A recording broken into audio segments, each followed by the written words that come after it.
¿Por qué innovar en la enseñanza del derecho a través de la gestión de emociones en el aula? Esta es la pregunta inicial con la cual queremos motivar a todos ustedes para que puedan entrar e introducirse en una forma de innovación para la enseñanza del derecho. ¿Cuál es la meta de educación? ¿Para qué queremos hoy día construir una gestión de emociones en el aula? Finalmente, la respuesta podría aparecer en el aprendizaje. El aprendizaje como instrumento para otorgar nuevas ventajas a nuestros estudiantes.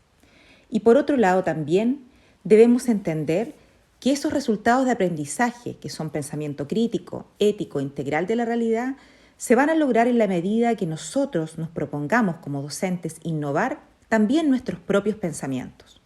Para aprender a aprender, ¿cómo aprendemos los seres humanos en general? ¿Cómo aprendo yo, que soy docente universitaria? Recordar que innovar significa cambiar o alterar las cosas introduciendo cambios, mudar y, por tanto, ofrecer nuevos productos o novedades. Si eso lo llevamos a la abogacía, a la investigación jurídica, nos vamos a dar cuenta que siempre vamos a querer un nuevo proyecto o un nuevo servicio, sobre todo pensando en el mercado o en la sociedad que va a incorporar esas ventajas. Entonces, alterar para cambiar trae una meta: solucionar problemas educativos. Y en el solucionar problemas educativos el docente tiene un rol preponderante. Obviamente que existen hoy día muchos proyectos de innovación, todos los cuales nos llevan a estrategias de gestión educativa, procesos que son orientados a optimizar los proyectos internos de nuestras instituciones, de nuestros proyectos educativos universitarios. Acciones que nos van a permitir modificar procesos para llegar a resultados que permitan, al final, la inserción de nuestros educandos en el mundo profesional futuro.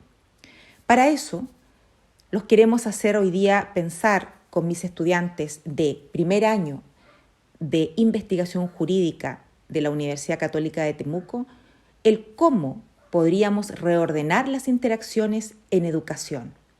Los invitamos a recordar qué quedó presente en el itinerario formativo de usted, que hoy día es abogado, cuando usted estuvo en el pregrado de la formación en Derecho.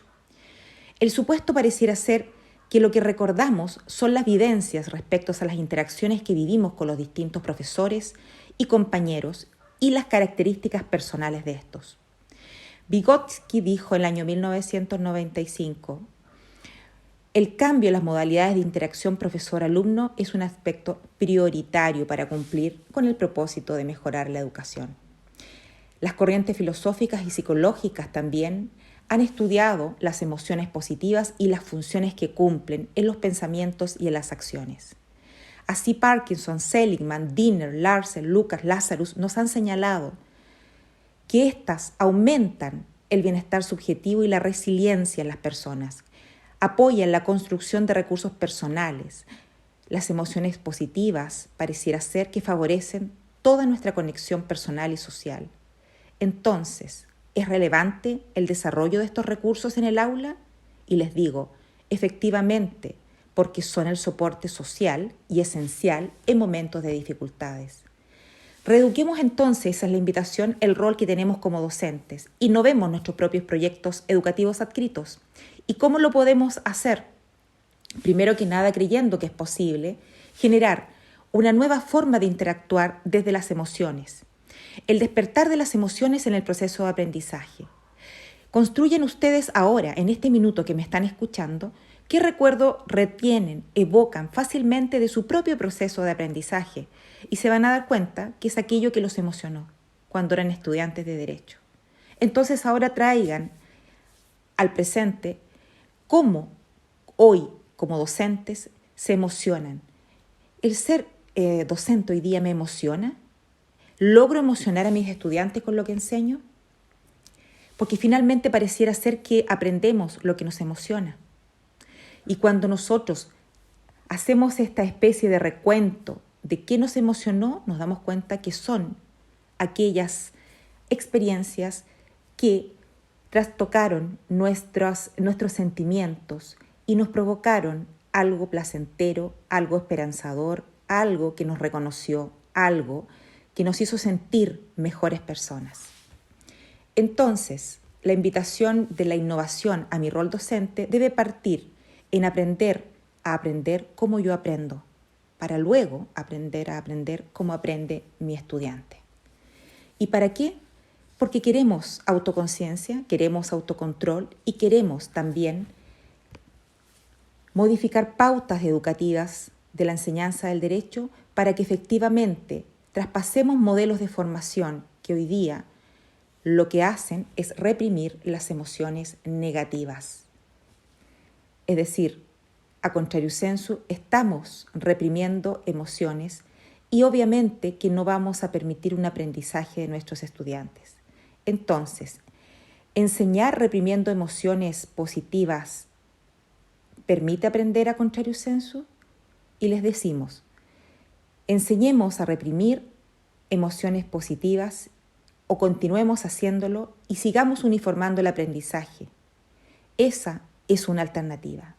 O bien, a contrario sensu, planifiquemos desde la emoción positiva como un instrumento para lograr un crecimiento, para lograr la autonomía, para lograr el pensamiento crítico, para lograr la creatividad. Y se darán cuenta que sus conocimientos van a lograr ser traídos, relevados y recordados por sus estudiantes. Porque pareciera ser que en derecho no existe una cultura de aprendizaje para habilitar, sino para repetir. Lo que debemos apostar es a transferir y utilizar la información, porque ¿cómo aprendemos? Desde la obtención de la información, desde la conservación de esa información y desde su transferencia. ¿Para qué? Para que se pueda utilizar en distintos contextos. Al final, lo que debemos hacer es facilitar a que nuestros estudiantes piensen por sí mismos, pero que en ese proceso se aprenda y se requiere un esfuerzo también con placer. Promover lo humano desde construir la humanidad. Para eso se construyó una técnica de investigación, es un instrumento que se le denominó el termómetro de las emociones en investigación jurídica. El termómetro de las emociones en investigación jurídica lo que requiere es estimular el aprendizaje en la asignatura de investigación jurídica y potenciar la gestión de las emociones.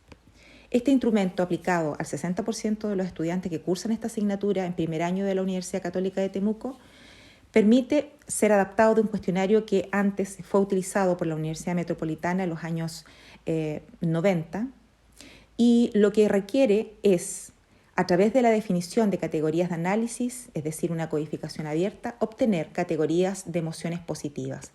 ¿Cómo se logra esto? Aplicándose un instrumento que, a través de un listado de emociones en categorías de agradables y desagradables que se aplica a los estudiantes, les permite a ellos dar a conocer cómo se sienten en el aula ante distintas situaciones. Luego, estos resultados obtenidos se analizan cuantitativamente, conforme a los porcentajes promedios del total de respuesta de todos los estudiantes participantes, correspondientes a las emociones favorables y desfavorables para el aprendizaje por cada categoría. Esto permite identificar grupos de subcategorías, como por ejemplo calidad de conectividad, tipo de evaluaciones, comprensión de contenidos, cumplimiento de objetivos, etc. Este instrumento posteriormente será validado a través de grupos focales y estas subcategorías podrían variar. No obstante, las que resulten serán analizadas cuantitativamente para conocer las emociones que surgen con mayor frecuencia en los estudiantes de investigación jurídica. ¿Para qué? Finalmente, para lograr un aprendizaje significativo que solo se obtiene en contextos placenteros. Me permitirá a mí como docente poder guiar las estrategias necesarias para poder desarrollar un trabajo que logre ese tipo de aprendizaje y a mis estudiantes poder adaptarse a una forma de entender el aprendizaje que no sea solamente desde lo repetitivo y desde lo que se está ya preimpuesto. Más bien, apostamos por formar profesionales capaces de resolver conflictos jurídicos en una sociedad multiconflictuada. Por tanto, los conocimientos y las competencias en un ambiente de libertad y de creatividad son esenciales para que ellos después tengan los recursos para intervenir creativa y éticamente en los problemas reales del siglo XXI. A continuación, verán cómo un grupo de estudiantes de investigación jurídica hacen una recreación de lo que sucede en el aula cuando el profesor estimula emocionalidad positiva y cuando estimula emocionalidad negativa. Y ustedes podrán sacar sus propias conclusiones. Muchas gracias.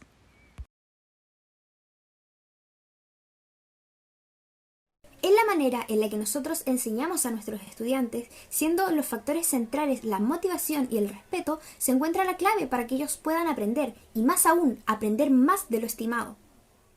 Ahora pasemos a ver ejemplos de lo que podría suceder en dos situaciones en donde se pone a prueba el comportamiento de nuestro docente, frente a una pregunta surgida en clase.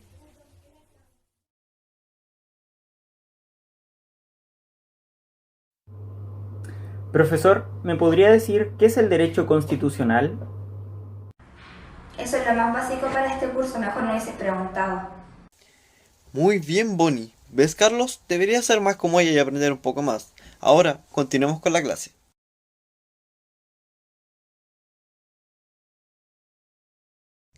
Joven Carlos, ¿usted me podría decir qué es el derecho constitucional?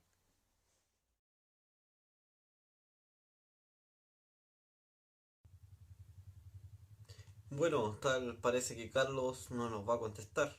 Bien, ahora que ya vimos el comportamiento negativo de lo que no debería suceder durante el desarrollo de la clase, pasemos a ver el comportamiento que sí debería tener nuestro docente frente a esta situación.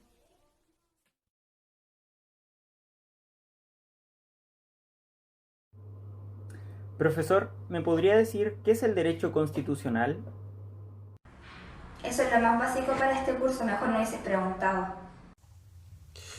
Alumna Bonnie, voy a pedir que limite sus comentarios respecto a los conocimientos de su compañero Carlos.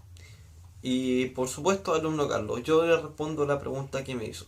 El derecho constitucional es una rama del derecho público cuyo campo de estudio incluye el análisis de las leyes fundamentales que define un Estado.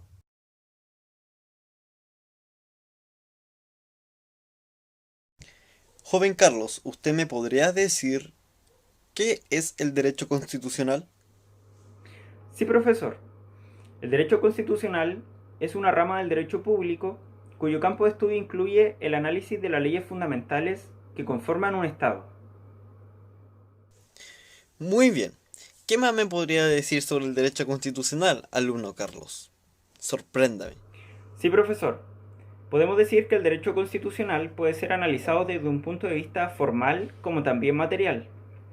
En este sentido, vamos a decir que el objeto de estudio del derecho constitucional tiene que ver con las formas de gobierno, con las formas de Estado, con los derechos fundamentales, con la regulación de los poderes públicos y también con la regulación de la relación que tienen los poderes públicos con la ciudadanía. Muy bien, alumno Carlos. Perfecta y clarísima su definición completa.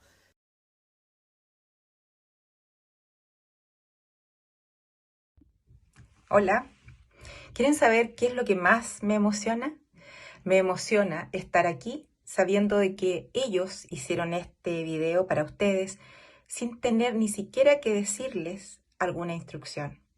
Solo estuvo la creatividad, sus ganas, sus deseos de poder participar y de superarse. Te invitamos a que puedas estar con nosotros en este conversatorio, porque de verdad la emocionalidad genera cambios en la enseñanza del derecho, pero no cualquier emocionalidad, aquella que te va a generar experiencias positivas. Por tanto, lo que nosotros queremos es que tú compartas con nosotros tus emociones y te das cuenta que para tu profesor y para ti es importante generar un vínculo desde la emocionalidad. De esa manera vas a poder recordar y también traer cuando tú quieras la información que tu cerebro ha guardado, haciendo las cosas con gusto, haciendo las cosas con placer, haciendo las cosas que de verdad quieres hacer en un diálogo respetuoso, virtuoso y sobre todo pensando en ser más que abogados, mejores personas.